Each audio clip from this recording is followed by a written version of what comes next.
Namo Vishnupadaya Krishna Pristhaya Bhutale Srimate Bhakti Vedanta Swami Niti Namine Namaste Saraswate Deve Yogamani Pracharine Nirvishesha Shunyavadi Paschatya Deshatarine Jai Shri Krishna Chaitanya Prabhu Nityananda Shri Advaita Gadadhara Srivasadi Gaura Bhakta Hare Krishna, Krishna Krishna, Hare Hare, Hare Rama, Rama Rama, Hare Hare.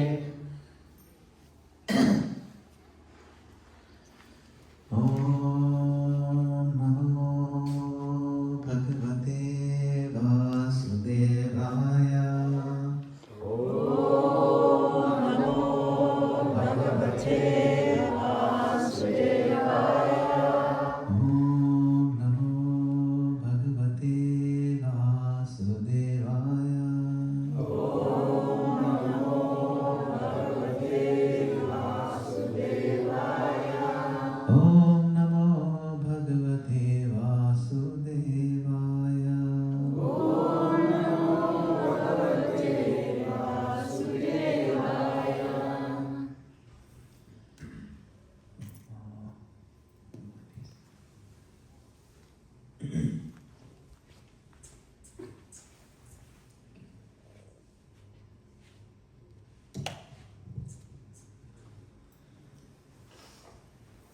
So today's last day of the Japa transformation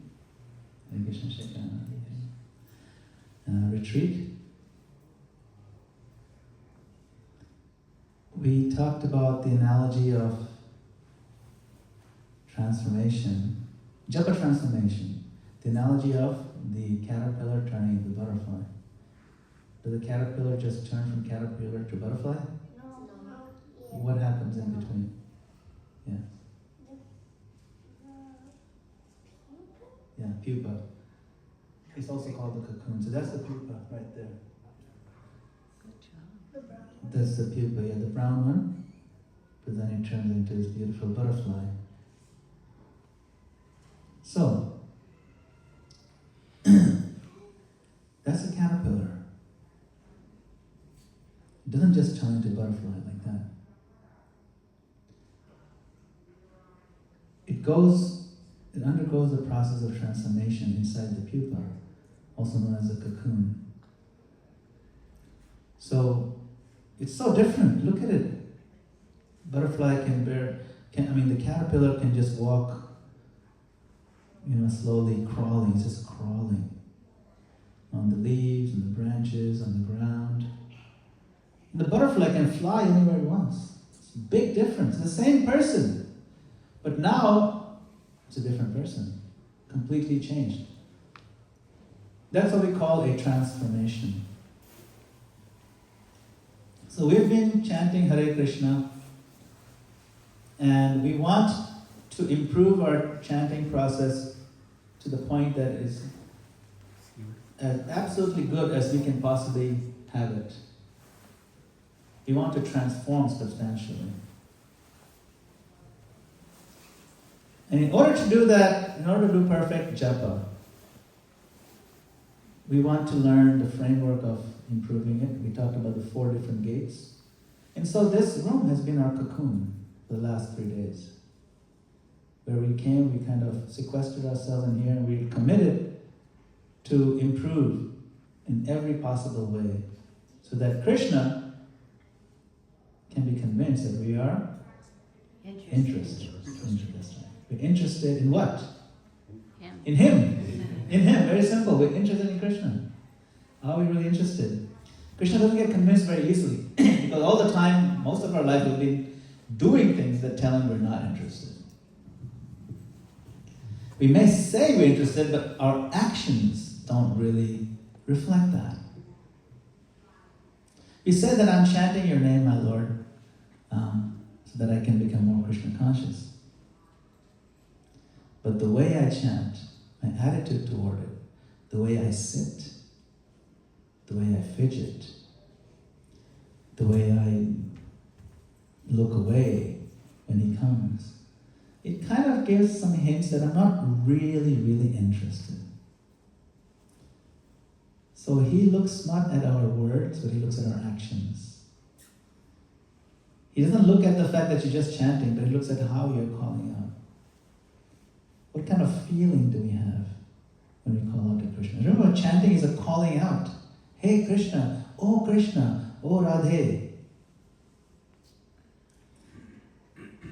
When you call out to somebody, the way you call out is usually even more important than the name itself. Someone is drowning in the lake. Suppose you're in Serbia. Do you know where Serbia is? It's a little far from here. Suppose you're in Serbia and there's a lake there and someone's drowning in the lake. And they're shouting for help. Help, help! But they're not shouting in English, they're shouting in some other language. It doesn't matter what language they're shouting in. Just the way they say help in their language, you will know that you should call for some help. Similarly, what's important is also how we chant, just as important as what we're chanting. So we have to really have that feeling.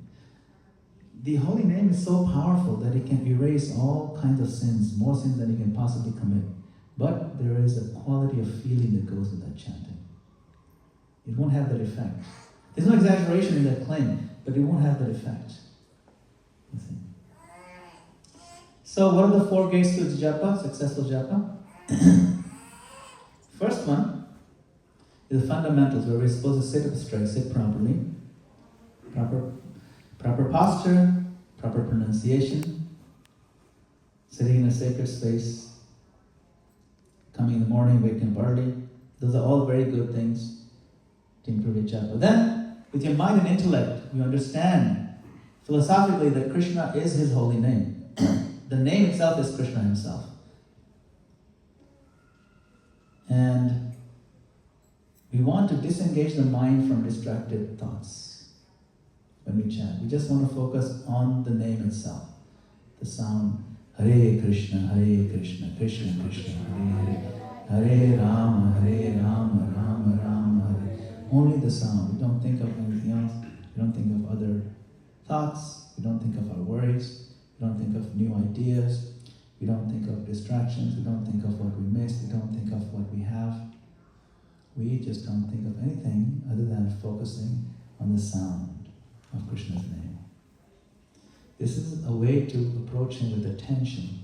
Remember, affection and love is preceded by attention. You can't have affection unless there's attention. Can you say, I have a lot of affection for my child, but I don't pay any attention to my child?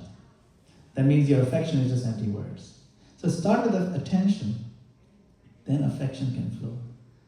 And we're going to pray to someone. We're begging Krishna, give us your mercy, please, my Lord. When you're begging for something, you face them. You are having a plea in your voice. So there's a quality to that feeling.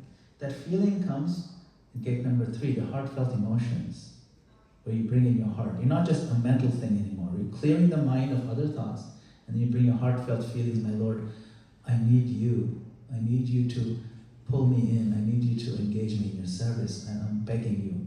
I need this very badly, because I'm like a fish out of water. I'll not be happy unless I'm serving you. And then you go to the next stage, which is the gate of mercy, where now you're begging to the Lord, please give me a mercy. At this point, I have no control of anything, in the sense that I've given you already the 3 things that I have full control of. My body, which is my posture, my mind and intellect, which I have control over, and my heart, which also I have control over, where I invest my feelings. But your mercy, I have no control over. That's on you, my Lord, completely. And understand, if you don't give me mercy, it's also fine. If you give me mercy, that's wonderful. But I'll keep doing this seva. I'll keep chanting. I'll keep praying. I'm begging for your mercy and improvement. Now, when we're learning to ride a bicycle, we learn to ride a bicycle. In the beginning, it's tough. You kids know how to ride bicycles? How many kids know how to ride bicycle? Raise your hands. You know how to ride bicycle? Yeah. Yeah. Okay. Chris as well. Good job, Chris. Yes. So, bicycles. But in the beginning, it's a little bit hard because it can wobble, right? Because you're not used to it. You're not used to moving forward. And of course, you're supposed to put on the helmet. It's the first thing they teach you is strap on the helmet, put it on. Then, this kid looks like he must have fallen down a couple of times. You know how you can tell? You can tell by the spray from the back. Yeah. He's good. So, and that's fine. It's okay. That's how I learn. I remember one time I was about this big. And as at nighttime I was going to sleep and I told my mom, guess what happened today? She said, what? Today was the first day I didn't scrape my knee. Every other day before that I used to come up with something like this. I was so happy. So we learn as kids, you know. It's real. I'm kidding. So it's okay, we go on a bicycle, we wobble. But then kids, like all of you kids, become super expert really fast. In no time, you know how to strap on the helmet really quickly. You don't wobble anymore, just get on the seat, you take a kickstand, you kick it up, you start moving, you don't even think about it anymore. So similarly, these 4 gates, you know, sitting up properly, pronouncing clearly, and then disengaging the mind, putting all the thoughts and worries aside, and then begging the Lord with our heartfelt feelings and, you know, coming to the point of tears almost. These things happen very quickly. 1, 2, 3, like how you put this helmet, kickstand, you see? But if for some reason you're on stage 3 and then you're like, wait, I lost my focus, then you go back to stage 1. Then you go back to the riding the bicycle. Okay, sit up straight now. You don't get too overconfident. You know, you're doing wheelies and then you start wobbling. Forget, no more wheelies. Put it down. Just get sit straight again. Hold it properly. That's what's going to happen. It's very natural. Sometimes we get ahead of ourselves. We think we're supposed to be so advanced, and then the bike starts wobbling. If you recognize it's not good, go back to the page 1. Go back to page 1. Sit up straight. Take a break. Pause. Align your mind. And chant Hare Krishna, Krishna Krishna, Hare Rama, Rama Rama, Hare Hare. Is everyone here? Because I think we're gonna bring everyone in because we want to ask everyone's feedback now for those who took part, you know.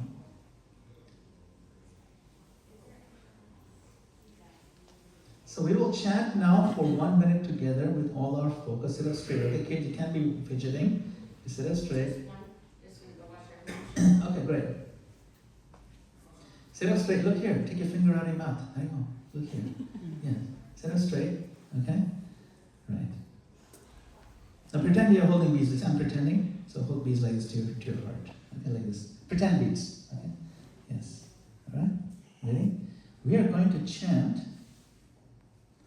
We're going to chant in a way where we're going to just listen to the sound. Okay? Just 1 minute of mantras. Just 1 minute. No extra prayers, no extra visualizations. First you pray that my Lord please accept me, then you start chanting in the begging mood. But once you start chanting, no prayers, no extra trying to imagine what the Lord would, none of that. Just focus on the sound. If you want to visualize something, visualize the letters of the Hare Krishna mantra coming out of your mouth. That's it. Focus on the sound. No commentary in your head. Just hear the sound. Okay? While you're praying. First you pray, and then while you're in the prayerful mood, now you focus only on the sound. Okay? Ready? Sit up straight. Okay. Hare Krishna, Krishna Krishna, Hare Hare, Hare Rama, Rama Rama, Hare Hare, Hare Krishna, Krishna Krishna, Hare Hare, Hare Rama, Rama Rama, Hare Hare, Hare Krishna, Krishna Krishna, Hare Hare, Hare Rama, Rama Rama, Hare Hare, Hare Krishna, Krishna Krishna, Hare Hare, Hare Rama, Rama Rama, Hare Hare, Hare Krishna, Krishna Krishna, Hare Hare, Hare Rama,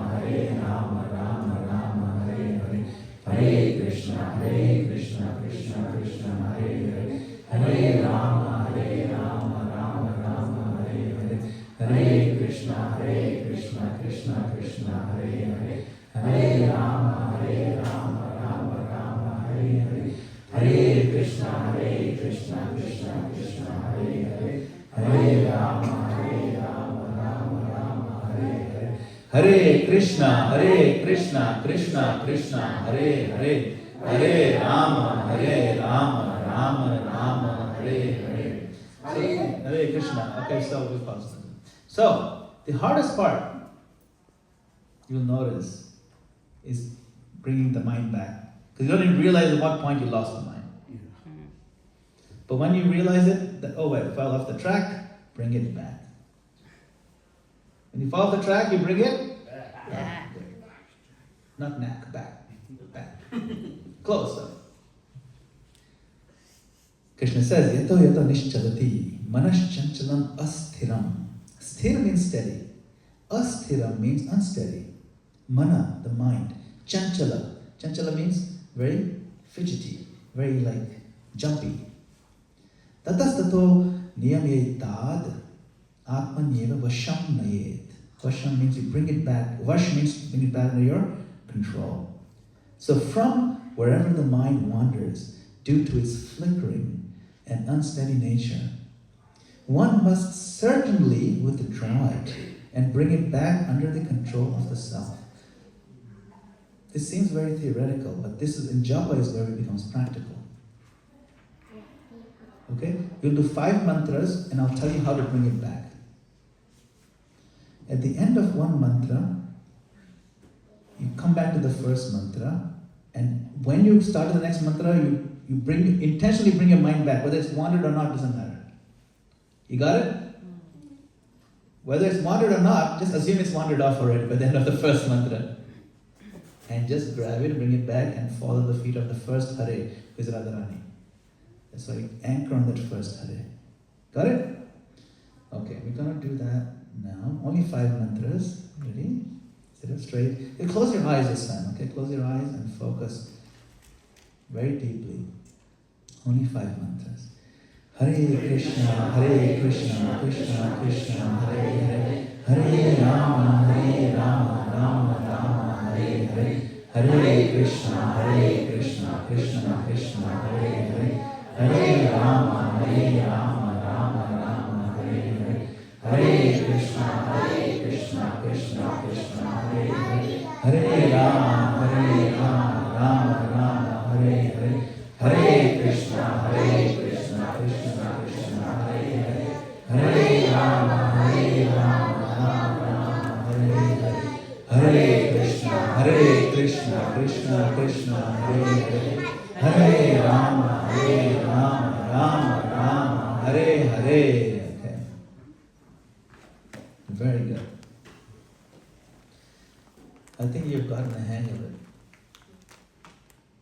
So at this point, we'll ask everyone who attended, please, spend a minute or two sharing what you liked about this entire experience of the Japa retreat, and what you found really touching, moving, transformative, and what point you will definitely take home and practice every single day, something new. You will definitely do it. Okay? Then fine, sir, please. I want to start, maybe we'll start with Rain number. Is that okay? Yes. We'll pass this around. And you can also pass the microphone. You got it. Yeah, you can just pass this around, that's fine. Just if we could speak just loudly, hold, right? Yeah, just hold it in your hands. A little closer to you. That's good. Yeah. Go ahead. I would say the whole experience was beautiful.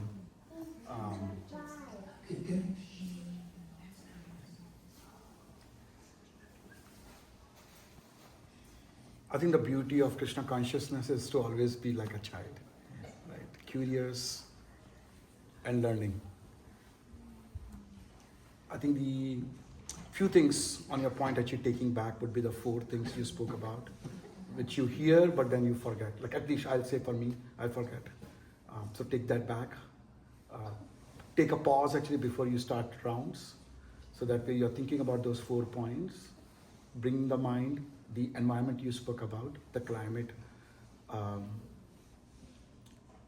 and the quality, right? It will automatically improve the quality. And I love your golden rule. And I was thinking that golden rule be every round. Golden round. Golden round actually, right? Is every round, right? Requesting Krishna to somehow allow me to take his name with the same desire and intensity. So something. Thank you so much. Also really thanks to the organizers here who have put so much effort. Everyone actually taking time and serving here, and then Mataji cooking such a nice prasadam. So thank you so much. Hare Krishna. And many thanks to you, Prabhu. So many thanks. Many thanks. So yes, that you found transformative, and then what you're going to take home. Hare Krishna. So thank you so much, Prabhuji. So this is my real situation. From last 1.5 months, many of us, our team, we are encouraging them to chant, and also, they are, how many rounds they have chanted, they are reporting it too. But I was always thinking how best we can help them, as well as, I can be progress too. So since I was thinking, then, this, you are coming, that was a really a light. And our team participated.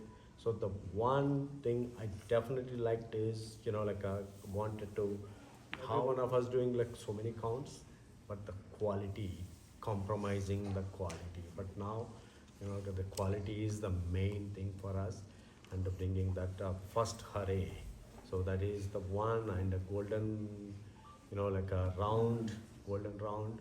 So let's make 16 golden rounds at least, minimum. So we are aiming for it, and be alert and setting the mood before you will chant. So that's what I liked it, and this definitely all my team also, it is going to be very helpful. Hare Krishna.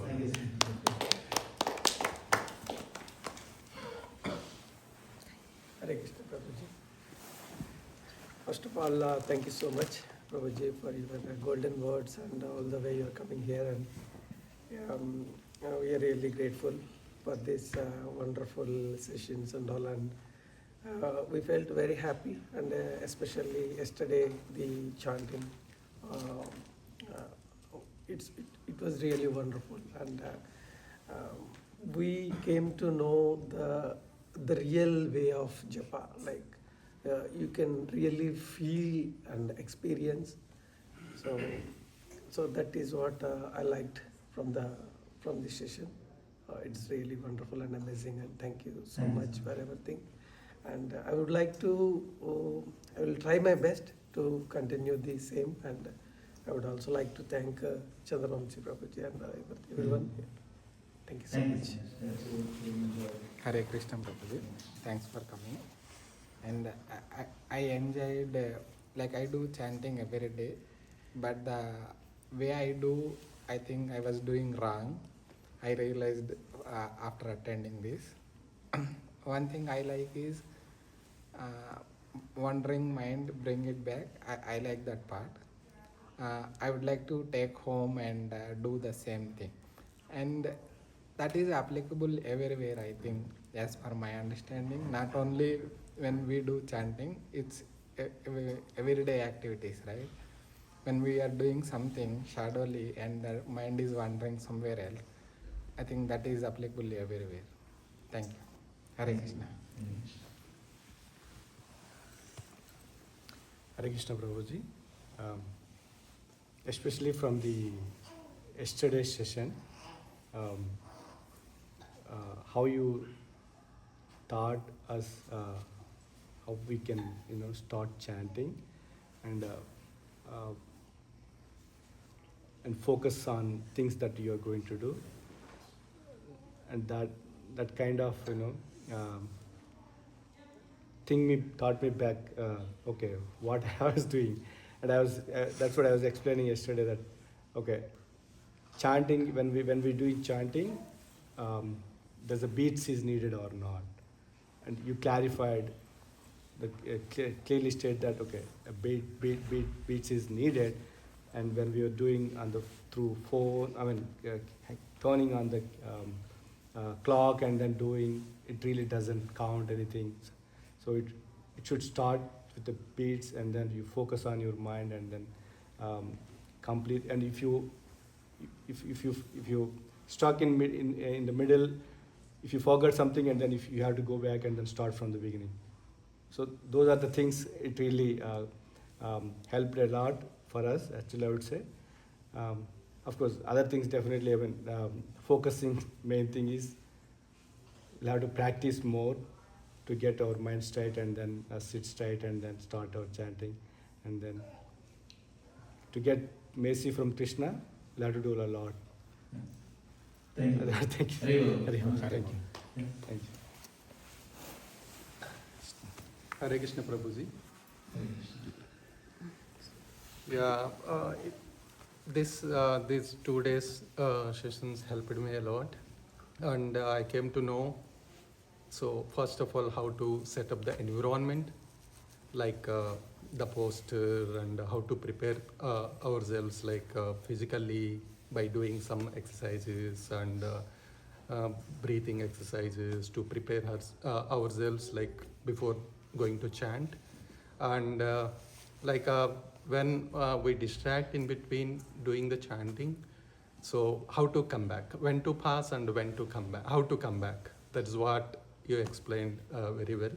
So, but I used to continue. So I was not using to pass and coming back. I was continuing, but that is totally wrong. I came to know that this is the wrong way of doing japa. So that helped me a lot. That is what I learned from these sessions. And thank you so much for giving this type of training to how to do the japa. Thank you so much. Thank you, sir.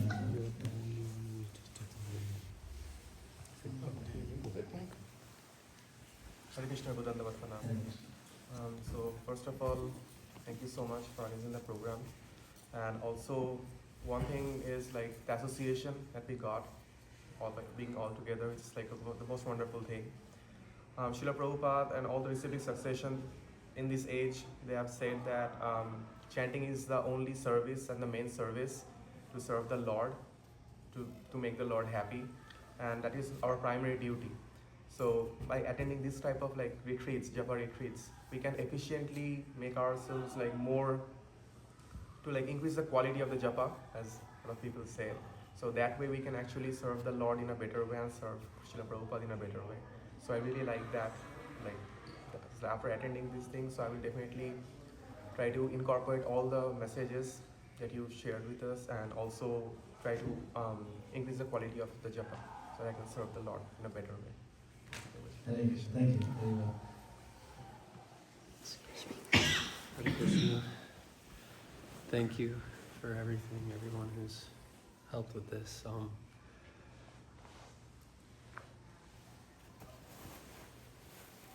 It's nice to know that sometimes we do things before knowing that my mind would escape me and coming back, but not knowing that I was like coming back to the name really impacted me, because it also made me realize that I'm doing japa a lot on the go. So I also really want to incorporate the golden round in my first round every morning in a nice safe place. That normally, again, I don't. I'll get up and go and fit japa, and when I have the time, and it needs to start being the time, not when I have time. I just thank you. I'm so grateful for this whole opportunity. From beginning to end, it's been just great knowledge. I appreciate it. Haribol. Hare Krishna, Madana-gopāla Prabhu. Thank you so much for hosting this Japa retreat. And as you say, it's transformation. it really transformed my life because I'm doing most of the thing that you're saying. I have my sacred space. I get up early in the morning. But like when I finish my Japa, I always feel like I haven't done something. It's not what I wanted to do. It doesn't feel right. And I was like, what am I missing? And I wish, that I could correct what I'm doing wrong. And when you have the desire, the Lord sends his messenger and he sent you. What I was doing wrong, my posture was not correct. Secondly, like you said, a hurry, I was not focusing on that. And thirdly, one, like you do an exercise, you do a breathing before. So I'm practicing that and I find a little better. So I hope to continue and I would thank you so much I'm so sorry that I couldn't attend your in-person one, but the 2 online one was very much helped me, to realize what I was doing wrong. So thank you very much, and I hope all the devotees here could have their own takeaway as they express their takeaway, that they could continue to chant and improve the chanting by the mercy of Guru and Krishna. Thank you. And mercy of Madana-gopāla for Hare Krishna. Thank you. Saraka, your turn. Hare Krishna.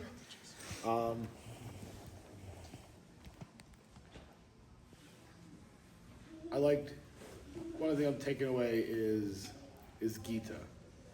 Gratitude is the attitude. So I'll keep that gratitude in mind, but also making, like Christopher said, making the time for japa, not just fitting it in when you can, but actually devoting the time and getting it done as early as possible and with the intention and the focus in mind.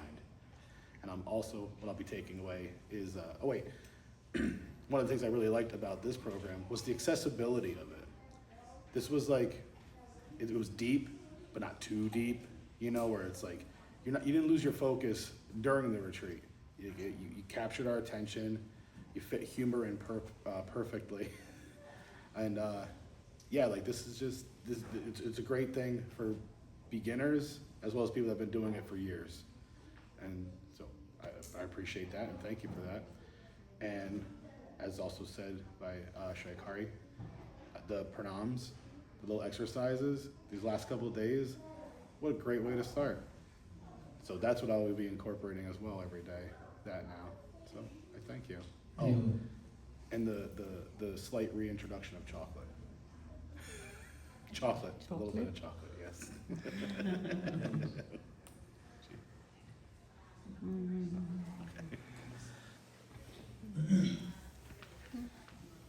No, I'm good. Okay.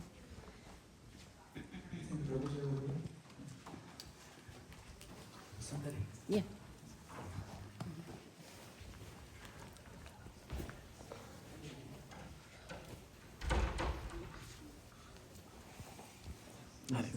Hare Krishna Prabhuji. I think it's really a privilege to be here. Actually, with the blessings of Krishna, I got chance to enter into this Krishna consciousness with the help of Prabhuji, Chandravamshi Prabhuji. I started doing japa as much as possible, but with not focus. But Prabhuji asked me to do wherever, bring it mind back and do it. But somehow I got chance, but I'm doing my own way japa. But I think with the blessings of Krishna, I got another opportunity to with the LPO. So I'm very happy now. I'm little bit aware how to do it. So I think I will try for Krishna mercy. So with the golden round, whatever, with focus, with following 4 rules, 4 gates.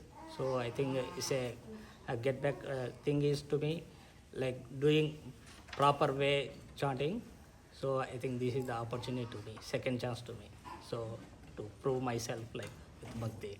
Yeah. Hare Krishna Prabhuji. Hare Krishna.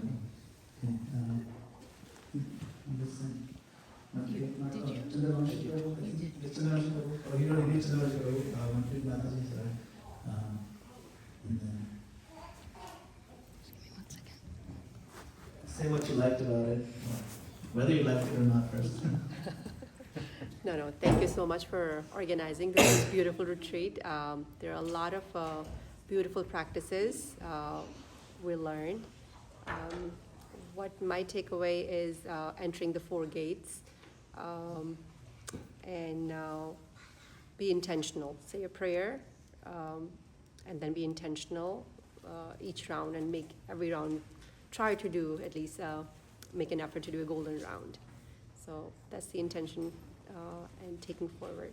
Hopefully I can continue that at home, and but thank you so much for hosting. This was beautiful. Thank you. Hare Krishna, Gurudev, please accept my humble obeisances. All glories to Srila Prabhupada. I believe you asked what we found transformative and what we're taking home. First, whether you liked it or not. Oh, well, that's a given. I don't know if you noticed the smile on my face the entire time. I think several people commented, like, you're always smiling. No, it was wonderful. And it was also, that was what was transformative, was experiencing it in person, all 4 gates, really in depth, especially yesterday. I think I've seen this online, or I've experienced pieces of it, but this was the first time I'd gone through all of the gates really in depth. And how they all come together is the transformation that really allows you to fall much more deeply into your japa. Especially for me, the mercy gate and your instruction on how to beg. You know, you can read a book about how to do breathing exercises and posture, but unless somebody really models begging for you, that's a really hard thing to understand. And so thank you so much for teaching us how to beg. And that was really transformative for me. I think what I'll be taking home is that I still am not prioritizing japa in my life. I'm like kind of squeezing out space for 16 rounds in a very busy day versus really understanding this is the purpose of my life, and you know, we've been given this human life form, and this is what I am to be doing with my existence. So everything else needs to fit around that. And if I need more time for stretching and pranayam, then you know, maybe I just have to find a different job. I don't know. So Hare Krishna, but thank you so much. Hare Krishna Prabhu, Dhanyavad Pranam. I'm really grateful for the opportunity to come together, and like most of the devotees already mentioned, like I finished my 16 round really early in the morning from 4:35ish, but like it gets into autopilot. Like the first round I really focus, and then I am able to, and then without me even realizing, I'm completely distracted. It's like I'm chanting, but my mind is not there. So I would take home is that not to settle for the mediocrity or settle for like not a good round, and just like focus, and like Mataji said, to prioritize japa, because it's 90% of our devotional services. So if we get this right, the other devotional services will fall into place. So thank you so much. And today also when I was chanting, I was remembering everything that you taught us yesterday. So I was trying to incorporate them and follow your golden round. So I tried as my best to do the golden round, the first one, but it wasn't 100%, but I can say that the quality can be improved. So thank you so much for this. Hare Krishna. Thank you. Yeah, and then somebody else.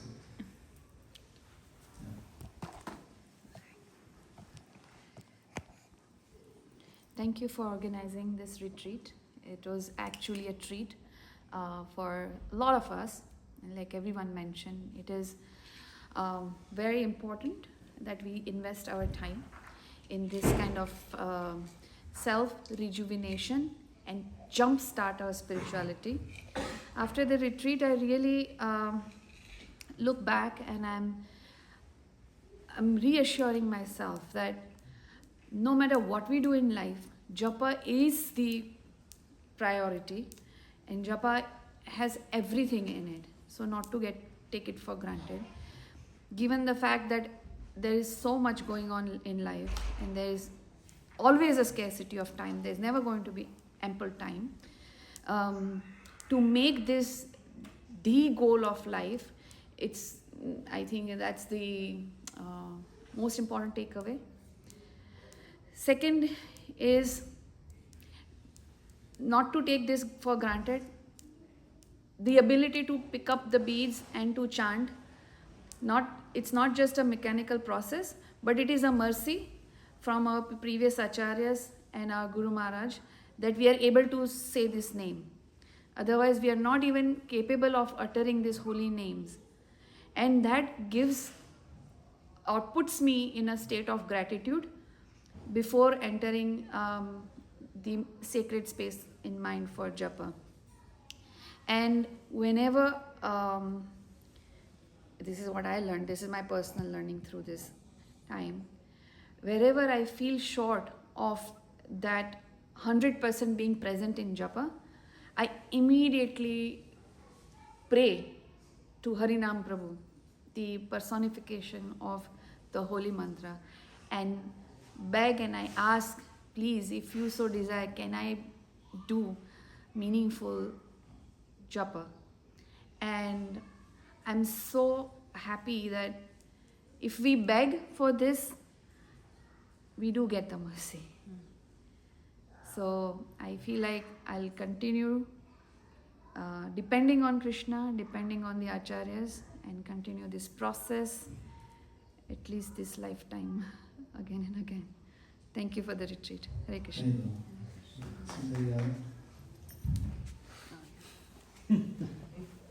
Yeah. Okay. Well, let me get into it. Okay, first I want to say my obeisances to you, Gurudev, Guru Ma, all the devotees, and everyone who organized this retreat. It's just so nice to actually be in a building where there's so many devotees and association, because we get to learn so much from one another. One thing that I took away from this Japa retreat was, like many said, is coming back to the name when our mind tends to wander, which it is. And that brings me to the point that we're implying that the mind does wander, so we don't feel so shameful. I don't feel so shameful when I have to bring it back. And what was the other? What are you taking home? Taking home. Me and Venu were taking me home. Yeah. Besides you. Really gonna take home getting up earlier to be able to really spend that time with Krishna, be able to call his name out before my kids call my name out. So really get up early to be able to get my japa done and set more of an intention, knowing that japa is everything. It's the most important. So really carving out that time and making the intention to do it. Hare Krishna. Hare Krishna. Thank you very much. Hare Bol. Well, give us a round of applause. So,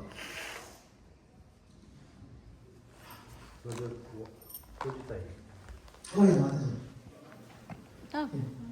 Anybody else who we missed? I think we better. No, she's sitting there, but I think.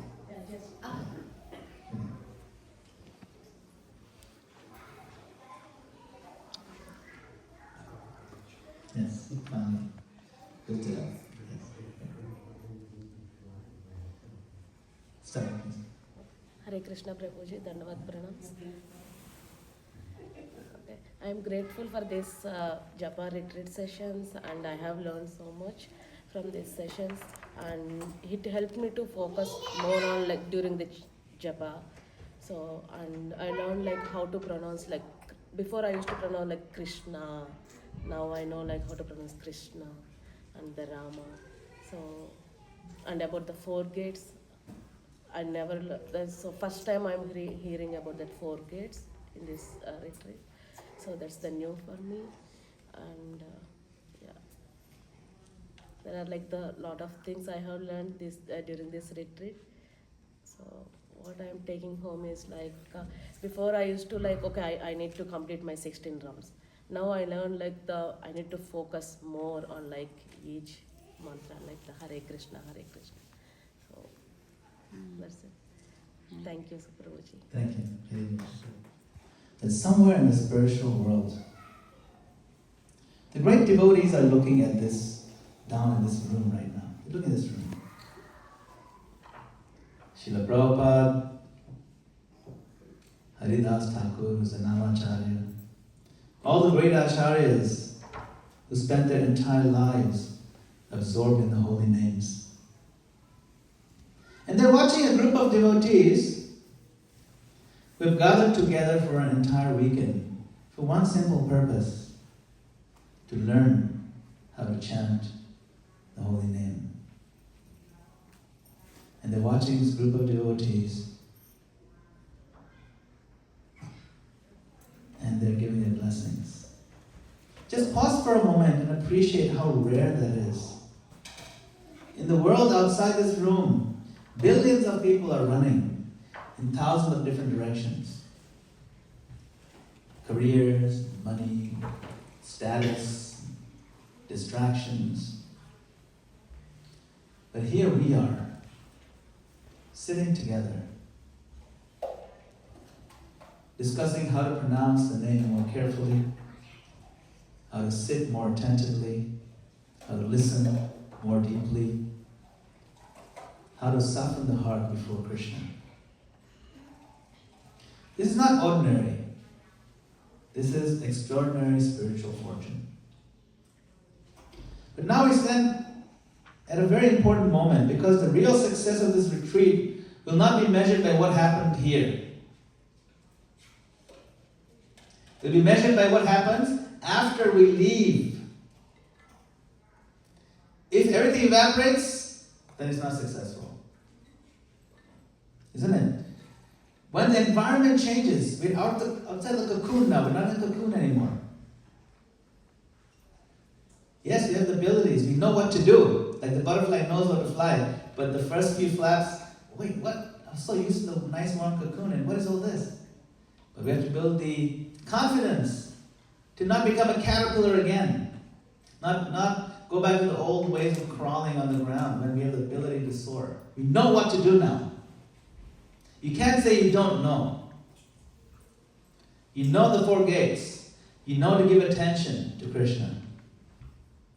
So when our environment changes, when the noise of real life returns, is it going to overwhelm us again into forgetting? It could. We're not going to let that happen. When the mind slips back into its old habits, or it tries to, mind keeps trying. But if we continue fully trying to improve like we tried here, that's when real chanting will begin in a real world, real life outside. Monday is what counts. Tuesday, Wednesday. Every day from now on is what's going to count. So this session is about something very important. How do we protect what Krishna has begun here? How do we carry this information out of this cocoon into the real world?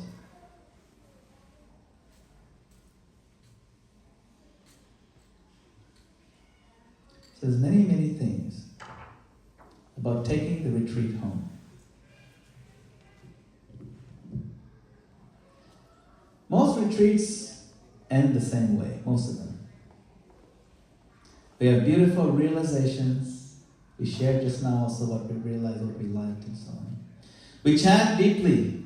Some of you chanted you felt a very nice experience chanting deeply, connecting with Krishna, feeling His presence in His holy name. We feel inspired, we feel hopeful. We leave thinking, this time it'll be different. And then life resumes. Emails return, work returns. It's really noisy out there. There's a bunch of kids at the pool. Yeah, but this is like this is the only place they could find to play.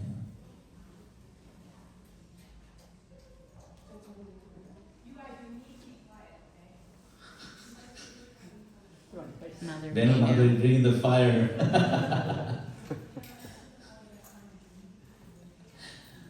Okay. Maybe they'll listen to her.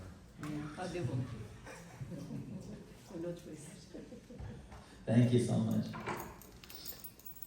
So we leave this thinking, this time it'll be different. Right? Email returns and work returns and family responsibilities return. Our phones, not even phones anymore, they're just multi-dimensional creatures that stick to our face. They return. We get sucked into it. Start doom scrolling again. No, we don't do that. Gradually something happens. The momentum we built today fades. Not because the retreat wasn't powerful, not because Krishna didn't give his mercy, but because our environment pulled us back into its old patterns. That's all. It's not like our fault as such.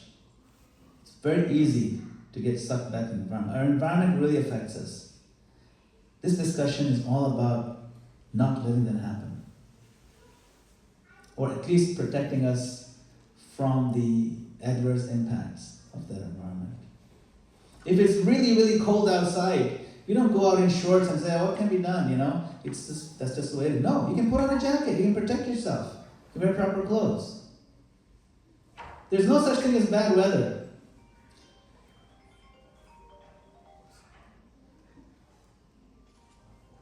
See, it's already coming. Already invading. Yes. There's no such thing as bad weather. Only bad dressing. You understand what I mean? Don't blame the weather. It's so cold. No, wear proper clothes. That's all.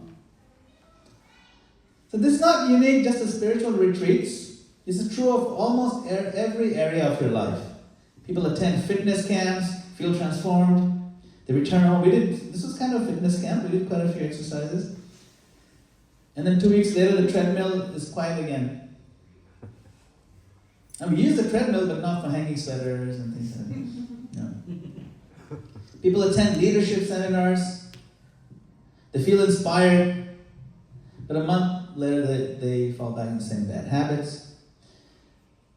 Why does this happen? Inspiration is powerful, but systems are stronger. The systems outside the world, they're in place. They're systems. So today we'll discuss something extremely practical. How do we protect this investment of transformation that's happened here? Right? Why we forget? There are several powerful forces that cause spiritual momentum to fade. Let's explore them. Number one, like I said, our environment reprograms us. Human beings are deeply shaped by the environment. At the retreat, everyone is chanting. Everyone is focused. I mean, everyone, you look around, if you're not focused, you see they're trying to focus, you feel inspired to focus. It's a power of association. The same power is going to be outside, but those guys outside are not trying to focus on rounds. Their association will impact us. This whole environment supports spiritual absorption. When we go home, like I said, we got news. I don't even, like, this whole retreat, I haven't checked on the news. Like, I don't know if the countries in the Middle East are still there. I have no idea. But prior to this retreat, I was, every hour someone was telling me something, but this time we're, isolated. We'll come out and we'll see it's a whole new thing. We don't know, but the news takes over. It's true, it takes over our consciousness. We do, and we have to keep in touch with the news, that's for sure, Like we should know, like if I'm going back to New Jersey, I have to know if New Jersey is going to be there when I leave, right? Right? So that's important. But it's not so important that it takes over our consciousness and it pushes out our chanting. So environment. You have social media, of course, we're stuck in traffic. Here we didn't get so much traffic. All these environments, they reprogram our mind constantly reprogramming us. That is why the acharyas emphasize Sangha. Don't underestimate the power of even one devotee's association, and particularly if the devotee is progressive. If the devotee who's sitting with you is progressive, and you genuinely want to progress in Krishna consciousness, then there's no association like that.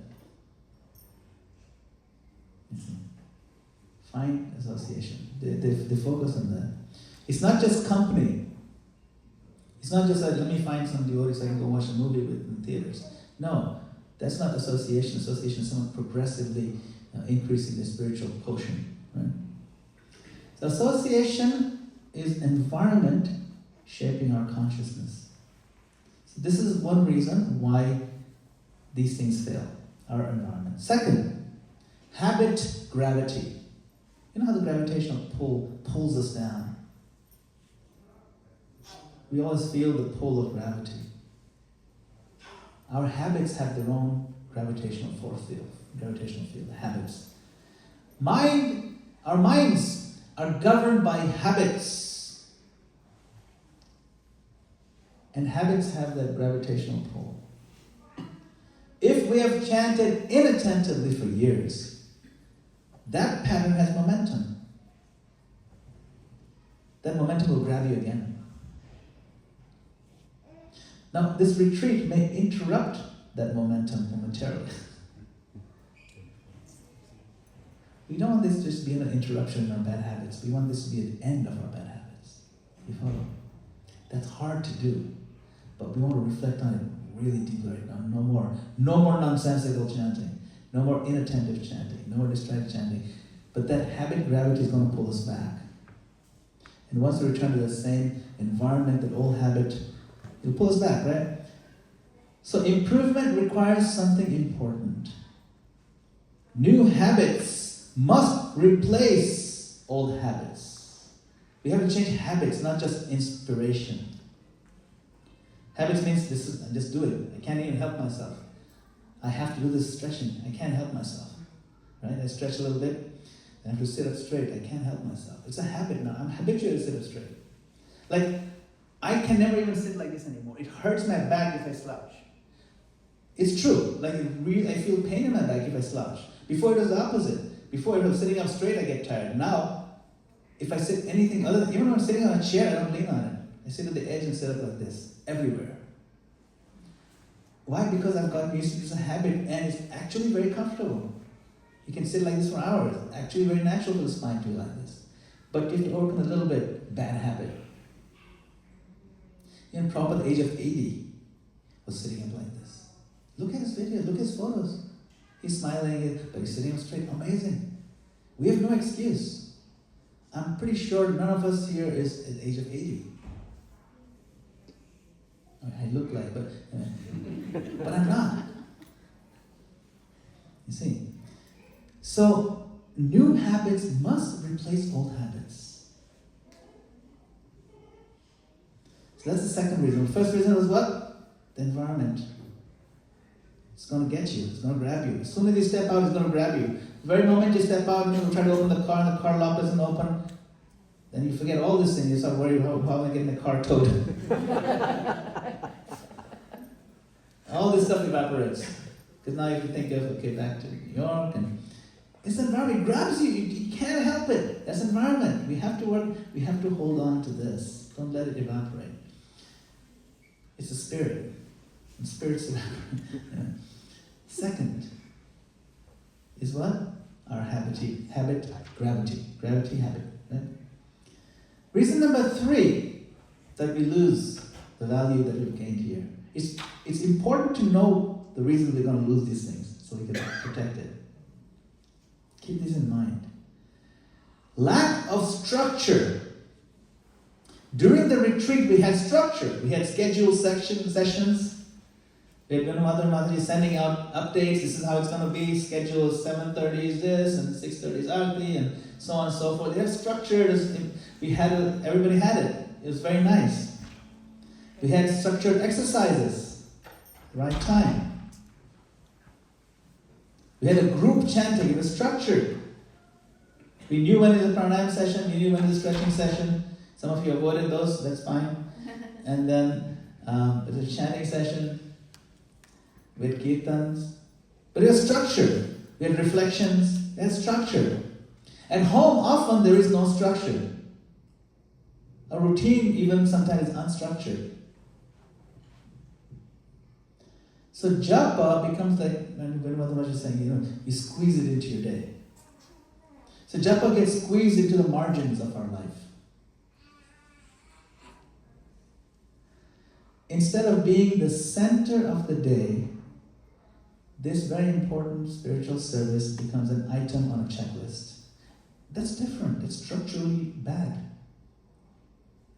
It should be like the main thing you look forward to, and everything else is ancillary. Everything else is an appendix. The main chapter is our japa. If we can really prioritize like that, I'll just give the lottery ticket example. Suppose you have 5 things to do during the day. You have to pick up the kids from school, you have to cook something so you can offer and you can eat it, and you have to cash in your $1.2 billion lottery ticket. Is that going to be just an item on your checklist? I'll get to it when I get to it, you know? We'll see. No, that's the main thing. Whoa, how fortunate are we? Like how you put it on the list with doing the laundry or picking up the kids from school? Kids can stay in school. No, you have to still pick up the kids. No, don't worry. We're not that mean. We will pick you from school. But this japa is like everyday lottery. Amazingly valuable. We just don't know the value. That's the problem. Where we put it in our priority list reflects our understanding of its value. Isn't it? That's why you see some devotees value it so much, their eyes light up when it's time for japa. It's like the main thing. Why? Why do devotees value it differently? Because some devotees know the value and some devotees haven't realized it yet. We know it has some value, but we don't know it's worth billions of dollars. We still don't know. That's why we don't prioritize it as a main thing in your day. The lack of structure is going to get us. That's another reason. So what are the 3 things we discussed? 1 is what? 2, habits. And 3, lack of structure. Remember, we're not proposing solutions right now. We're just telling you what the problems are to be aware of. Why are we going to lose this very valuable thing we invested in? Okay.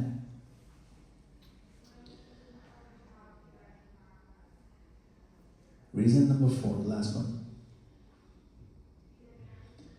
It's called emotional drift. It's a heart. During the retreat, our heart was activated. We did some beautiful prayers. We did kirtans together. We reflected on why we want to get closer to Krishna. But our emotions naturally drift unless they are nourished. We have to nourish emotions. Yeah. We'll talk about how to do that, but I want you first to recognize this is the problem. Even emotions that we've developed here, positive emotions that helped us in our japa to connect in a heartfelt way to Krishna, we can lose those too. Don't assume you'll always have them.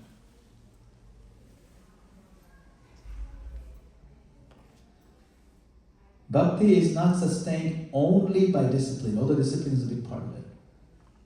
It is also sustained, even more so, by the emotion and our relationship with Krishna. Personal relationship. Relationships are saturated with feelings. Do you understand? So we must continually nourish the heart. Okay, so these are 4 things. The emotional drift is the 4th one. First one is environment. Second, habits, bad habits. 3rd, lack of structure. 4th, emotional drift. Okay? So now, we will talk about how to strengthen ourselves so we can always protect this effect. How we can take it home. We're going to take it home. I know you all talk, that's why you all talk, I'm going to take this part home. This is a take home for me. You're going to take home all these points. But if you put it in a cup and you didn't cover the lid and this evaporates, so by the time you get home, what happens? It's gone. You want to take it home and use it. And even strengthen it. Keep the cup being more filled. Okay, so we're talking about now, we've developed a kind of momentum. You know what's momentum? You pick up speed. Like a bicycle is going down the hill and you've picked up speed, or you're just on a flat surface, you pedal really hard, and you stop pedaling, but it still keeps moving. You don't need to pedal so much anymore, just a little bit to keep it moving, because you're having this thing called momentum. So spiritual life or spiritual practice also has momentum. Momentum is created by three forces, very similar: environment, habit, and emotion. Environment, our habits, and our emotions. If we strengthen these three things, then this retreat transformation will continue. It actually continues. You'll actually get better and stronger. It shouldn't wane. This should be the beginning of our rocket ship journey toward Krishna. It shouldn't be like the failure where they got a lot of fire and then we didn't even take off. It's another beginning. So the momentum, environment, habit, and emotion. If we strengthen these three things, the retreat transformation will continue. If we neglect them, then the transformation will fizzle out, it will fade. So let's discuss now these practical tools, okay? I'll put them up here. The practical tools, or systems really, practical systems to carry that momentum home. We got on the bicycle's moving, figured out how to put on the helmet, everything, we're happy. Maybe a little wobbly, but it's moving. Okay? What are the practical systems? Tool number 1, sacred environment. Create a fixed place for chanting. Think about it right now in your house. This is a spot. You may already have one. If you don't have one, create one. Most of you have some kind of small altar, picture of Krishna, picture of Srila Prabhupada. I actually have a spot that's not in my temple room. It's one of like a little office room that I have. And there's a corner. Like, the wall has a corner. And I sit facing the corner. I have a little table in the corner. And the table has just one frame. It's a picture of, anybody know what I have? Yes. Yeah, that's it. The printed Hare Krishna Mahamantra. And the first Hare is printed in yellow. Just to remember. And it's nice big, that's it. It's a little table, and I face that. And I like facing the corner because when I chant, the two corners echo back to me and I hear the sound. So it retains my sound energy. You don't have to do this. I'm just saying this is what works for me. I find it very, very powerful. And this is the same cushion. The same cushion I use, I brought it here with me. It's just almost exactly like the ones you have over here. Okay? The sacred environment. You can put a picture of Prabhupada. Also, I have a little picture of Prabhupada also in there. I can pray before I start chanting. So I bow down to Prabhupada and I really beg for the mercy. Prabhupada and Guru Maharaj's picture is there, and beg for the mercy. Beg and pray. And then you start chanting. Maybe a small lamp. Sometimes I light a candle. I like to light candles. The mind responds strongly to physical cues. The sacred space that I was talking about sacred space is one of the first items of the first gate. Remember? Sitting up straight, pronouncing clearly, and sacred space. There's no rule. You can walk around and chant. It's also okay. It's very good. Walk and chant. It's okay. But this is even better. Right?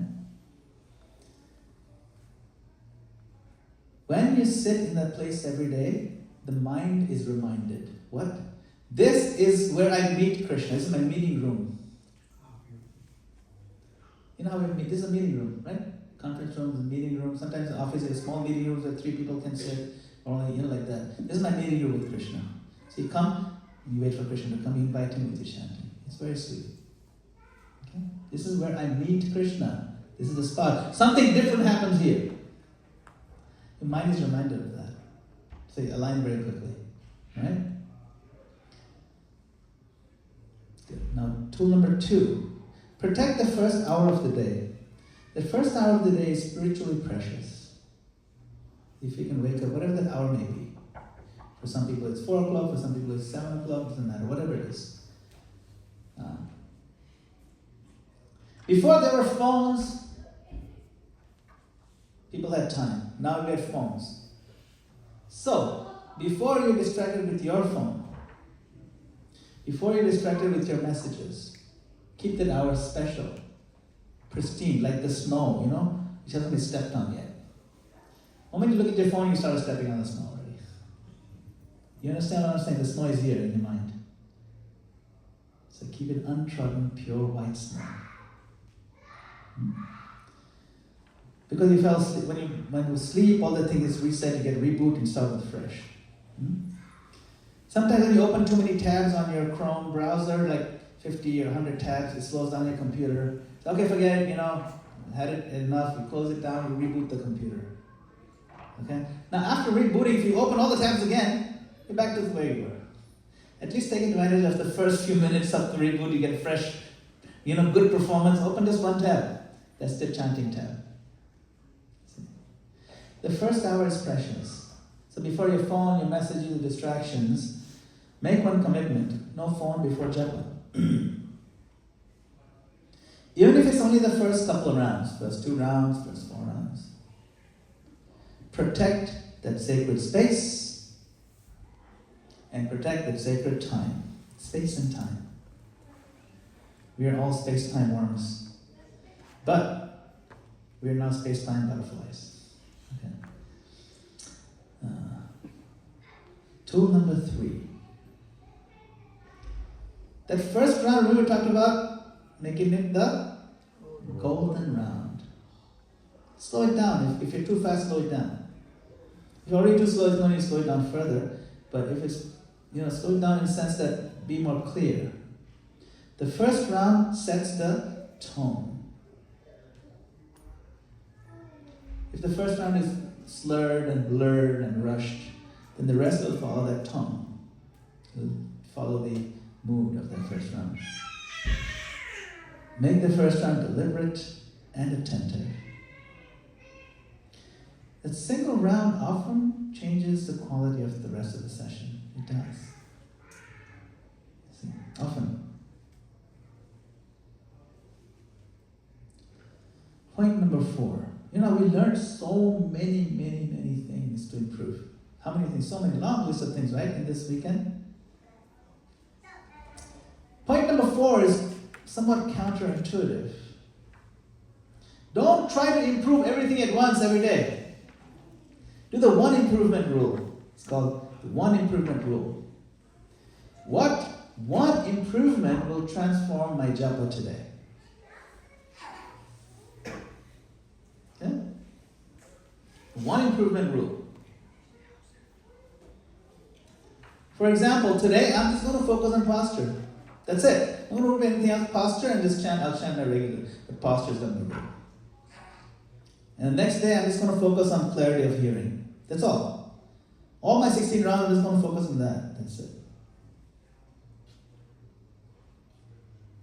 So choose one and focus on it for a couple of days. You get very good at it. You're going to remember Bruce Lee? What did Bruce Lee say? I'm not afraid of the guy who knows 10,000 different kicks. I'm afraid of that person who practices 1 kick 10,000 times. So we practice that 1 kick. Like today, my kick is going to be just hearing the sound. Today my kick is going to be just sitting up straight and being welcoming and then body language to Krishna. That's all I'm going to do today. I'm going to do that for 2 days, 3 days. See? We learned a lot. But if you get really good at 1 kick and then learn the next kick the other time, that's when you get a kick out of it. Tool number 5. 5, not 4. 5. Accountability. If you hopefully have a devotee who you can confide in, someone you're close to, you tell one devotee, this is the improvement I'm working on. Someone who will love you even if you don't do well in that improvement, it's okay. A non-judgmental kind of devotee. And you check in weekly with them. It's, look, this week I'm going to focus on pronunciation and hearing clearly. I'm just letting you know I'm working on this japa. Just letting you know. And next week I'll report on how I did. So now what happens, and then next week she or he will say, okay, so, it's Monday, you said, you're going to tell me what's new, did it work? When you tell another person like this, it keeps you accountable. Now I have to report to one person. You know what I'm saying? If you haven't told anybody, you'll just keep it secret and then you're like, fizzle out, you do it, don't do it. Who cares? Who's watching me? But if you find someone, that's why people pay so much money to personal trainers. even though they have gym membership, they know how to use the machines, but the personal trainer pays them $70 an hour just to keep them accountable because they have an appointment now.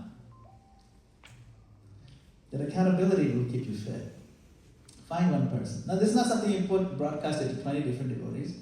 That's not the aim of it. The aim is to find one person. Just keep it confidential, but you can say, I want to, use you as my accountability. And ideally, the other devotees also wanting to improve their japa. That's even better. Then we hold each other accountable.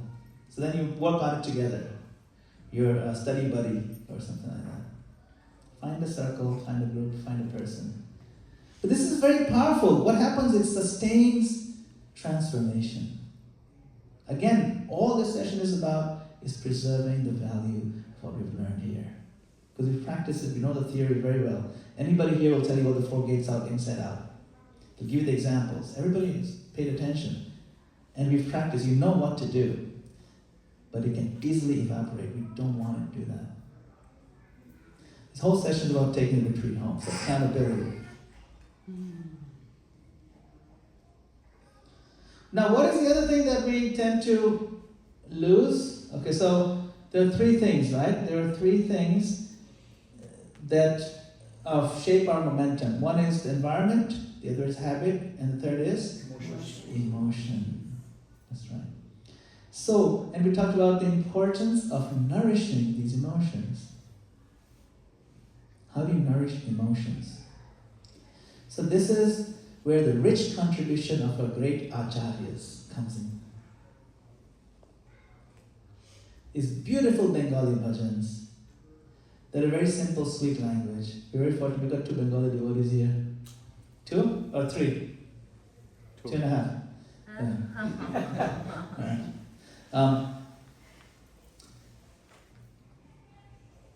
Bengali is considered the sweetest language among languages, we can say.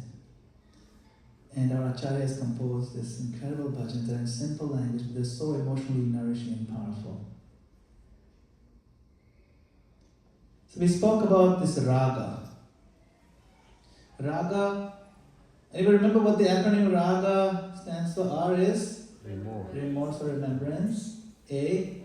Affection. G? Gratitude. The other one? Appreciation, right? So affection, appreciation are the A's, G is the gratitude, and then remember, these are all very powerful emotions. Bhajans can help invoke these moods. Why should we study those bhajans? Why can't we just come up with our own? There's a reason. Because the bhajans are written by our pure acharyas, there's nothing in them that is tainted by selfishness. There's no karma kanda goals. But if sometimes people compose their own things and we don't know what's coming in. There's many Hindi bhajans, people love them, or other Indian language bhajans, people love them. Have you heard this Hindi? You've heard of this Hindi aarti? Everybody know Hindi aarti? Om Jai Chitte Note Hare, Swami Jai Chitte Note Hare. We heard it from another devotee. Another devotee sang this. Chitte Note. He sings like this. He's not, clarification, he's not singing, but he found out that this was going on somewhere. It's a parody version of the Hindi aarti. But basically saying Chitte Note means, oh, beautiful banknotes. I pray to you, Were they from Vancouver? Yeah, that's right. So, why am I bringing this up? Not all compositions that are considered devotional are truly devotional. Right? Sukha sampati ghar aave kasht mite tanka.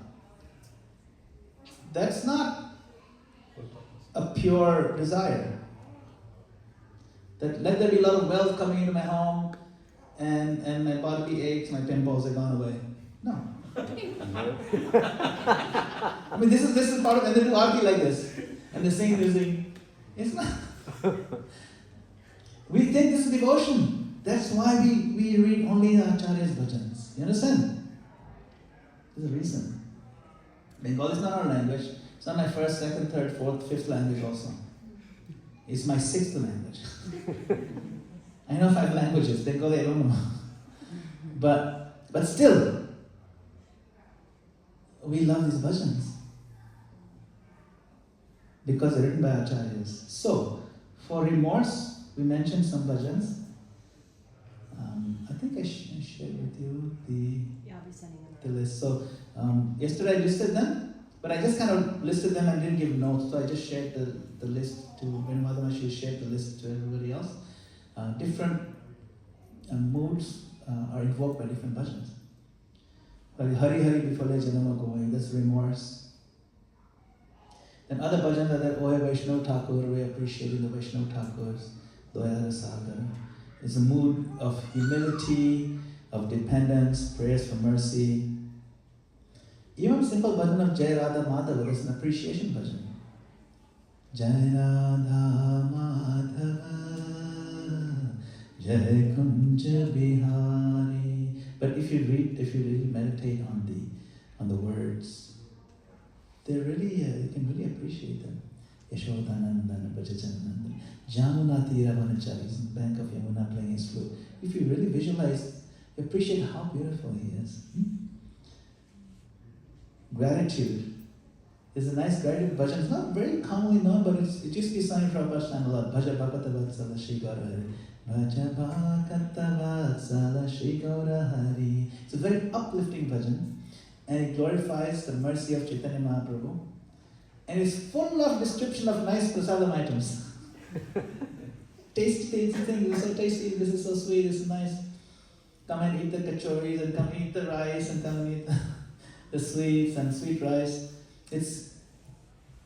We are expressing gratitude to Krishna for giving us so much gratitude. Then even, so we can, before japa, we can reflect on one of these bhajans. When we have gatherings, like bhakti vriksas, or even just social gatherings, in your devotional gatherings in your home, pick a bhajan, one of these. They're very easy to sing. If you don't know the tune, just find it on YouTube. There's many varieties of tunes. Find one that's simple to follow, and learn the tune and sing it. You don't need a harmonium or anything. Just clap your hands and sing it. And then discuss the meaning of it. And these bhajans are short. They're like 4 stanzas, 6 stanzas. They're very nice. Easy to memorize, but they evoke a mood. Then before japa, you think of the 8 or 10 bhajans you know through this method.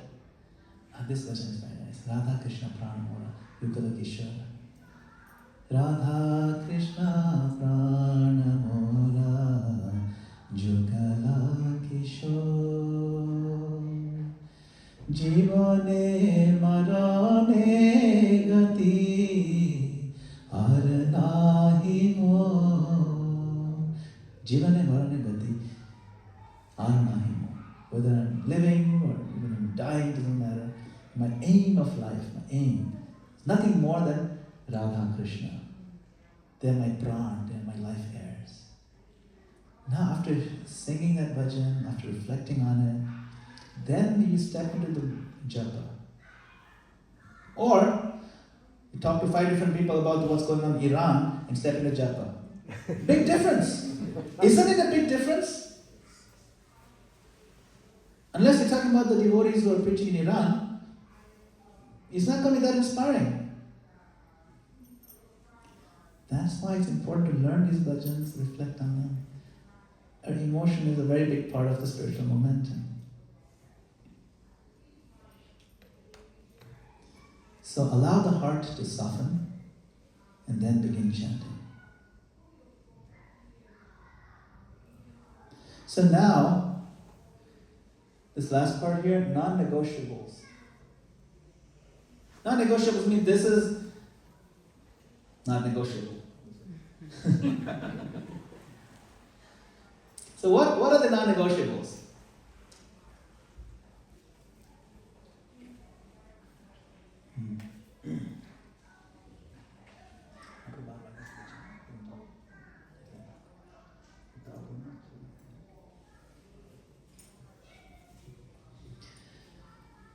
Not perfection. Perfectionism, or perfect, is the enemy of the good. Have you heard of that? When you say, no, it has to be perfect. Then when something is very good, we neglect it. We say, no, it's either perfect or it's zero. No, we do good. So we're not going for perfection. Perfection is not one of these non-negotiables. It's not perfection. What is non-negotiable is commitment. I am committed. When we get initiation, why do we commit in front of a whole crowd of devotees, in front of the deities, in front of the Guru? We commit to loving Krishna. Krishna, I'm yours. This is commitment. So when we decide I'm going to chant every day, that is commitment. That's not negotiable. That's why we vow, I'll never break this vow. Every day I'll chant 16 rounds. That's commitment. So, other non-negotiables, what you can do is find a fixed time that at least 2 rounds or whatever number of rounds, maybe 1 round or 2 rounds, has to happen at one fixed time. It could be in the morning, it could be in the evening. Find one sacred time that is an anchor, that time is blocked out. Of course, once in a while you move that time because, you have an event, that's fine. But you can keep a couple of anchor fixtures, either in the morning or this, keep them sacred. If it's morning didn't work out, you move it to this. But beyond that, it's not negotiable. Another non-negotiable that is very powerful is the number of rounds. You commit, you stick.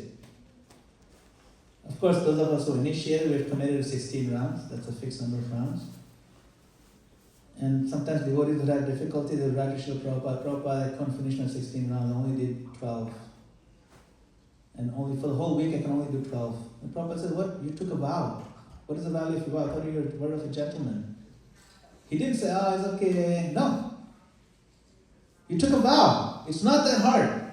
16 rounds is not like astronomical. You're able to eat, you find time to eat, you find time to sleep. How can you sleep without finishing 16 rounds? What is the value of a word? I know devotees who have been chanting 16 rounds without a break. I know this one senior god sister. She told me she hasn't missed a single round of 16 rounds, single day of 16 rounds since like 1984. Not a single day. When I heard that, I was so inspired. I'm like, I want to be just like her. Never gonna. And if you decide, Krishna will give you the strength to follow through.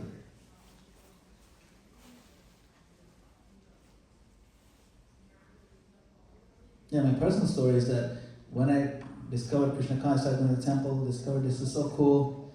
You got the chanting rounds on the beat. Can I get a bead bag like this? Yeah, sure. She gave me this Mataji, very nice Mataji in the temple. She gave me this bead bag. Her name is Mansi Deva Mataji. Very senior, she's 80 plus now. This is back in Kenya. She found a bead bag for me here. We start chanting. And then I asked, how many rounds are supposed to chant? Oh, we chant 16 rounds. Okay. I didn't know you're allowed to chant less than 16. So from that day on, I just chanted 16 rounds. I thought it was an offense to do 15 or less, So I didn't miss 16 rounds since then. This is in some time ago, 91. So then I read, the Prabhupada said, you can't sleep without finishing 16 rounds. So this is a non-negotiable. It has power. 99% is very difficult. 100% is very easy. Trust me. If you allow yourself that 99% is allowable, then life is very difficult. But if you say it's non-negotiable 100%, actually it's a breeze. It's a breeze. Because there's no possibility of not doing it. Hey, you kids, you brush your teeth, right? Yeah. All of them? You brush all the teeth? Yeah. You don't have to brush all the teeth. Just the ones you want to keep. Very nice. She's showing me teeth. Really nice teeth. They're coming out really good. Let me see yours. Yes, very nice. All the kids have such nice teeth. Why am I saying this? We brush all our teeth. It's not negotiable. Every day, right? Every day. Similarly, we chant every day. Non-negotiable. This commitment has a lot of power. That's why your teeth are so beautiful. Let me see yours. Yeah, even better. Better than mine. Let me see yours. Very nice. I like your smile too. Very good.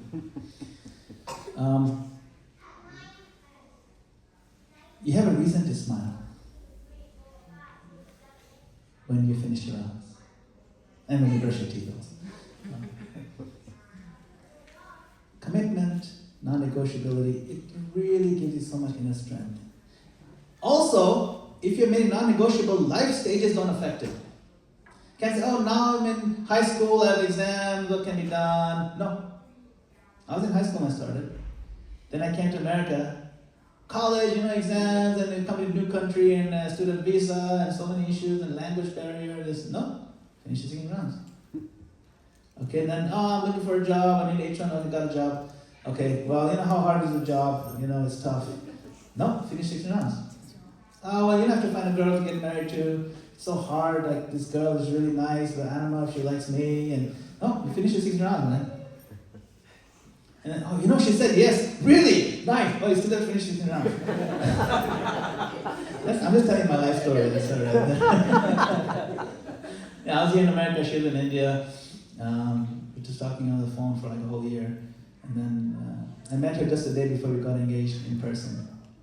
Got engaged, and then a few months later we got married. Oh, marriage, we have to travel after getting married, and we finished 56 rounds. The day after we got married, we went to Vrindavan. That was our... Into Vrindavan, we did Parikrama Govardhan. It's the best way to start your married life. And then, Madhav, our son, was born. So difficult, a little baby, go get diapers, and, where do you get this and that, and go to the doctor's office to get shots. And no, we finished 6 rounds. Now, Madhav is in kindergarten, and, no, I got to do 6 rounds. What does it matter? These things don't matter. These are life stages. Life goes on. But we are committed to Krishna. There's no reason to not do your 16 rounds. My point is, there's no excuse. This is called what? A non? You don't negotiate, or you don't make excuses. Yeah. So, what are some non-negotiations? Commitment. Fixed japa times. Another non-negotiable you can do is no phone before japa. At least, don't look at your phone before finishing, say, 2 rounds. Let 2 rounds be super nice, like without, let the first snow be clean. Another non-negotiable is the clear pronunciation. There's no reason why you have to slur. Hare Krishna, Krishna Krishna. Hare Rama, Hare Rama, Rama Rama.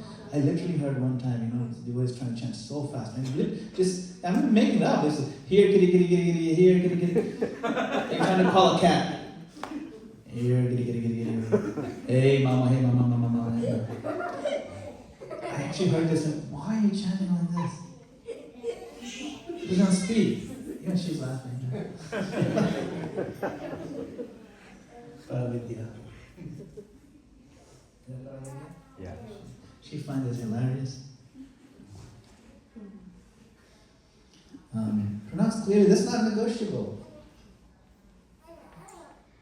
First round is golden. Make it golden. Like this. You see how these beads are glowing gold? Yeah. They have to glow. That's how pure your round should be. After that, it's okay. At least 1 round should be infused with emotional prayerfulness. I think we got a lot of feedback on that was a very powerful technique. Before you start chanting, hold the beats, pause for like a full minute and really pray. Please, Krishna, please accept me, please accept me. Please accept me into your service. I'm begging you, begging you. I fall at your lotus feet, my Lord. And then you chant. Keep the momentum, but when you chant, you hear the sound, but your prayerful mood remains. Okay? At least 1 round you do with emotional prayer. If you make that your golden round, then you get your golden round with full focus, emotional prayer, and it'll set the tone for the rest of your rounds. Remember, we we're really investing our time. We don't know how many days we're going to live. I'll tell you right now. Nobody here in this room knows exactly how many days they're going to live. We don't have enough time to evolve the perfect rounds. We need to evolve tomorrow, actually today. If someone told you that you have 3 months to live, will it be a different quality japa than someone who didn't tell you that? It will be a different quality japa. It should be. Parikshit Maharaj had how many days to live after the curse? He was cursed with an irreversible curse. 7 days from this point onwards. Was he sad about it? No. He's like, this is an opportunity. Actually, Parikshit Maharaj is more fortunate than all of us. In that sense. You know why? Well, not just that. He knew that tomorrow he's not going to die. None of us know that. He could guarantee you, I guarantee I'm not going to die tomorrow. How? I'm being cursed to die 7 days. Tomorrow I'm not dying. Monday I'm not dying. Tuesday I'm not dying. I got time, dude. You guys, you don't know. Irreversible curse. Even if somebody tried to kill me, you couldn't die. Even if you tried to kill himself, you couldn't die. Think about it. He's very lucky. We don't know on our calendar which is the one with the red circle, which date is the red circle. We all have, there's one calendar somewhere, maybe it's not printed yet, but there's a red circle around one date, that's our date. And then our family members will be like, we'll be gone. They'll be the ones crying. We'll be gone. We don't know when. The reason I'm saying this, I'm not trying to be morbid or weird. This is very important for us to face the reality of our mortality. And it should shake us up into bringing quality into what we do, into our relationship with Krishna. That's the one relationship that's going to be surviving that crossing over into the next life. It's a relationship with Krishna and a relationship with the Guru Parampara. That's eternal. And that relationship is anchored on this one process of chanting Hare Krishna. So, fixed japa time, fixed number of rounds, no phones and stuff before chanting, at least a couple of rounds, clear pronunciation. These are not negotiables. And 1 round golden very. I would like to change the environment the way I do japa. I really like the way you do japa. Maybe I will try to follow the footsteps. Change the environment. Yep. Okay, great. Yeah, it's very powerful. It's a very powerful move. I was thinking Prabhuji is going to tell that I'll wake up early. Wakes up at 3 o'clock, yeah? Yeah, she's already waking up too early. Thank you. Anybody else want to share one change? Yes, Prabhu. Before starting chanting, what I learned is do the breathing exercise first. That gives you more energy to chant slowly and clearly. Yes. So I started from last 3 months, and I'm daily doing like 16 rounds, or approximately like 12 or 16. So we are trying to fix for 16 daily for 2 hours continuously. So it makes me wake up early, like 4 or between 4, before 4 also sometimes. We start early, but without, we wake up and do the chanting only. But now I came to know like a little bit of exercise which gives more boost and energy to do that. So from last 2 days I'm feeling that. So we saw the videos first, and then I came on Saturday, and we are feeling good actually. So that's one very powerful change. Very good. Very good. One thing I expressed, I want to tell is, I used to read out aloud to hear it, but my throat is paining for a long time. So because I want to keep the rhythm, and what I'm losing is my throat actually here. So I want to decrease the sound and then concentrate, breathe first, and then do the chanting correctly. Very good. Yeah, and you can keep a soft volume. Yeah, soft volume. Yeah. That's fine. Thank you, Guru. Anybody inspired to do one thing? Yes, Nagin Mataji. Prabhuji, since so many years we are chanting, and we are stuck in these 4 gates only. Now we realized we want to chant for the mercy, and we came out for that gates. And this is really, yes, Prabhuji, this is really very helpful. And thanks for you came for uplifting us. This Japa retreat is very wonderful, Prabhuji. We want very often, Prabhuji, at least yearly twice or thrice, because of a lot of new devotees are coming, and this is very helpful, Prabhuji. And for especially for my realization, since so many years I am chanting, but I stuck in these gates only, Prabhuji. And whenever I start chanting, I remember the day program and what is our next day program and what is our weekend programs. I am thinking all these thoughts are coming, but now only the thing is we have to pray, we have to chant for His mercy. Yes. And this is my realization, Prabhuji. Thank you, Mr. Thank you. Yes. Yeah. Thank you. So that's one thing you're going to do is pray at the gate of mercy. Yes, Prabhu. That's very nice. Mine is very similar also, chant with prayer and emotions. Chanting prayer and emotions. One thing you're gonna bring emotions, bring your heartfelt prayers. One thing. If you do one thing, it's gonna be that. Anyone else? Just one thing. Focus, Prabhuji. Focus. You're gonna focus. And that's good. This one. It's Chris. I think Chris is probably also. One thing, and then pass it back. Hare Krishna Prabhuji. Till now, I'm just bypassing, taking it casually. It's okay.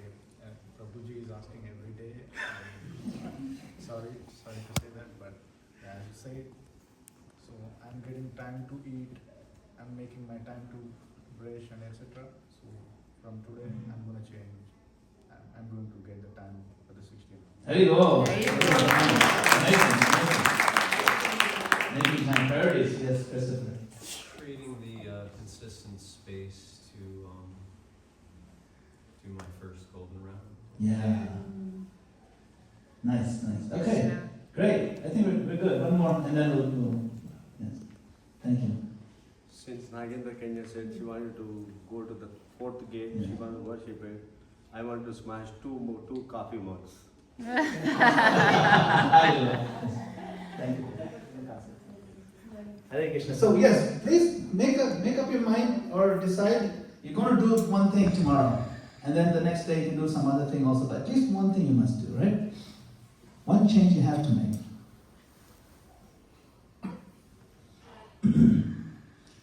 So throughout this retreat, we spoke about the image of the cocoon. Remember the image of the cocoon? And the image of the butterfly.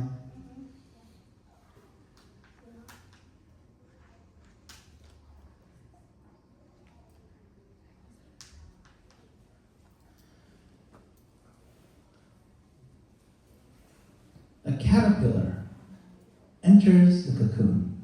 From the outside, it looks quiet. Almost nothing appears to be happening. But inside, something extraordinary is taking place. The entire identity of the caterpillar is dissolving. And something new is beginning to form. Wings. Transformation. Completely new way of moving in the world. You will see the world differently because now Krishna's name is your priority.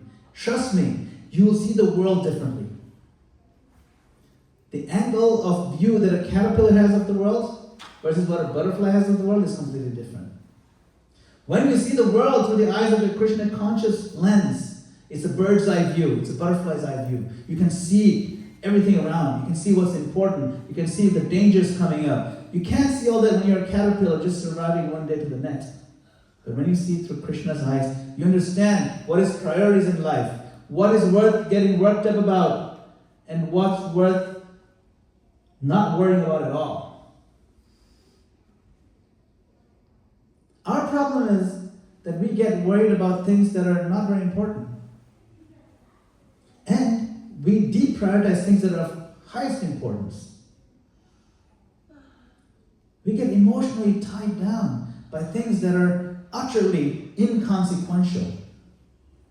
But when we come into Krishna consciousness and with the real touch of Krishna in the form of the holy name, we'll transform and we have the wings. A different way of moving through the world, a different way of seeing the world. So in many ways, of course, this retreat has been a cocoon. We slowed down. We listened more carefully, didn't it? Didn't we try that? We listened, we became more honest with ourselves. We opened our heart a little more before Krishna. And maybe, even just slightly, something has begun to shift in our hearts. Even if it's slight. Maybe it's not slight, maybe it's big. Today's Sunday is the day the cocoon is going to open. That's the doors. See? And we go back into our lives in that direction. But remember something. The purpose of the cocoon was never to stay inside forever. This room, we abandoned it and go, it's fine. We probably never come back to this room again. At least some other room maybe. But the cocoon's purpose is done. The purpose of the cocoon was what? To grow our wings. And with those wings, how are those wings built? One mantra at a time. Now when the butterfly first comes out, it has to struggle. What happened one day, right? There was a boy, and he saw the butterflies trying to come out of the cocoons, just newly born. He's struggling, he's spending like half an hour pushing his way, breaking it a little bit at a time. Struggle. And the boy thought, oh, this poor butterfly, then it's a hard time. Let me just take a scissors and cut out the cocoon so then the butterfly would come out easily. And sure enough, he cut it off and the butterfly did come out very easily. But then the butterfly flopped to the ground and could never fly. Why? And then the other cocoon that butterfly was coming out, he let it struggle and that one could fly. There is value in the struggle. When the butterfly tries to fly, it breaks through the cocoon and struggle and try harder and harder and harder, the veins of the wings get filled up with the right fluids and it heals the wings and it grows and solidifies them. And the wings can actually flap. So when you're struggling to improve your japa in a very honest way, like as we're coming out of this cocoon now, don't think that's something wrong with you. It's part of the growing process. Do you understand? Don't worry. The struggle is real, but that reality is good. Because the struggle means we're showing Krishna we are interested. Even if it's a struggle. Those wings were built on one mantra at a time. Tomorrow morning, when you pick up your beads again, in your own home, that moment will be the real test of this retreat, of this cocoon. Not dramatic, not even emotional, just one simple decision. To chant with the same sincerity we discovered in our heart here. And the beautiful thing is this. Krishna is not hanging out in the cocoon either. Krishna is not staying in this retreat. Krishna is here. But he is also going home with you. In your heart. He's going home with you. He'll be waiting in the same place he's always been waiting. Inside the holy name. Krishna is waiting in the holy name and in your heart. So every morning when your beads touch the fingers and the fingers touch the beads, every morning, remember this weekend. Remember this intention. Remember this prayer. And let each mantra carry you closer to Him. When we pray, let every subsequent bead be even more intense in prayer. So we will do 5 mantras, but one at a time. So just one mantra first. But this mantra, you can fold your hands like praying, really praying. My Lord, please accept me into your service. Please accept me. Just one mantra. Hare Krishna, Krishna Krishna, Hare Hare. Hare Rama, Rama Rama, Hare Hare. Okay, pause. The next one will be even more sincere, more heartfelt prayer than the first one. Much more. Really begging, like it's our life depending on it. Our life depends on this. Our very existence, our very trajectory of our future existence, of eternity, depends on this prayerful turning to the Lord. So let's pray. Hare Krishna, Krishna Krishna, Hare Hare. Hare Rama, Rama Hare Hare. Pause. Now we'll do 3 more in a row. This one, even more than this one. Please, my Lord, please accept me. I really mean it. I'm trying. Now I beg you to give me mercy. This is the mood we want to pray, and now we chant. Focus on the sound. Focus on that first Hare as we bow down and fall flat in front of Srimati Radharani and beg her kind mercy. Hare Krishna, Krishna Krishna, Hare Hare. Hare Rama, Rama Hare Hare. Hare Krishna, Krishna Krishna, Hare Hare. Hare Rama, Rama Hare Hare. Hare Krishna, Krishna Krishna, Hare Hare. Hare Rama, Rama Hare Hare. So my prayer to the Lord is that may the Lord bless all of you who have so sincerely come. May the Guru Parampara smile upon you and shine their divine mercy upon you. All of you who have tried very hard to come closer to Krishna through this process of the holy name. May your attempts yield the fruit of the love of Godhead. May you always remain happy. And may you also make others happy by sharing this with them, sharing your realizations, encouraging others, inviting them to take up this process of Krishna consciousness more deeply. May we all become better human beings. May we serve others with pure intent.